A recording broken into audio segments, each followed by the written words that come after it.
ती आपण पाहिलं आता तर या ठिकाणी मुख्यमंत्री देवेंद्र फडणवीस असा बोर्ड जो आहे तो त्यांच्या कार्यालयामध्ये लावण्यात येणार आहे। मात्र या ठिकाणी एकनाथ संभाजी शिंदे असा बोर्ड जो आहे तो लावण्यात येणार आहे। आता मंत्रालयातील कर्मचारी जे आहेत ते बोर्ड काढतायत आणि या ठिकाणी एकनाथ शिंदे यांच्या नावाचा बोर्ड जो आहे तो लावण्यात येणार आहे। आत्ता जर बघितलं तर आपण बोर्ड जो आहे तो पूर्णतः मंत्रालयाच्या त्या ठिकाणी काढण्यात आलेला आहे आणि नवीन बोर्ड आता सध्या लावण्याचं काम सध्या सुरू आहे। एकनाथ शिंदे यांचं एक केबिन आहे आणि त्या ठिकाणी सध्या बोर्ड जो आहे तो लावण्यात येतोय।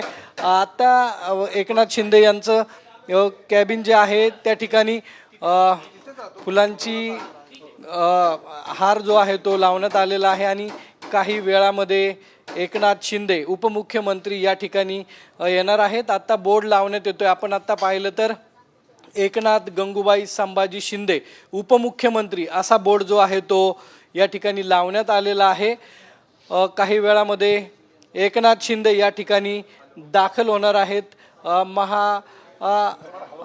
महायुतीमध्ये त्यांनी उपमुख्यमंत्री पदाची आता शपथ घेतलेली आहे आणि आज सकाळपर्यंत एकनाथ शिंदे हे महाराष्ट्र राज्याचे मुख्यमंत्री होते आणि शपथ घेतल्यानंतर ते उपमुख्यमंत्री झालेले आहेत।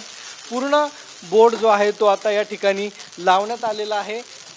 मंत्रालयातील हे कर्मचारी आहेत। अजून एक बोर्ड जो आहे तो दालनाच्या बाहेर लावण्यात येतो आणि यामध्येही एकनाथ संभाजी शिंदे उपमुख्यमंत्री असा उल्लेख आहे। आता आपण जर पाहिलं तर या ठिकाणी देवेंद्र सरिता गंगाधर फडणवीस उपमुख्यमंत्री असा बोर्ड होता।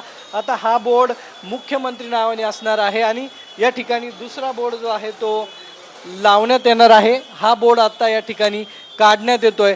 पूर्णतः बोर्ड जो आहे तो आता काढण्यात आलेला आहे आणि आता दुसरा बोर्ड मंत्रालयातील कर्मचारी या ठिकाणी लावणार आहेत। कॅमेरामन किरण काजळेसह सागरावर साम टीव्ही मुंबई मंत्रालय।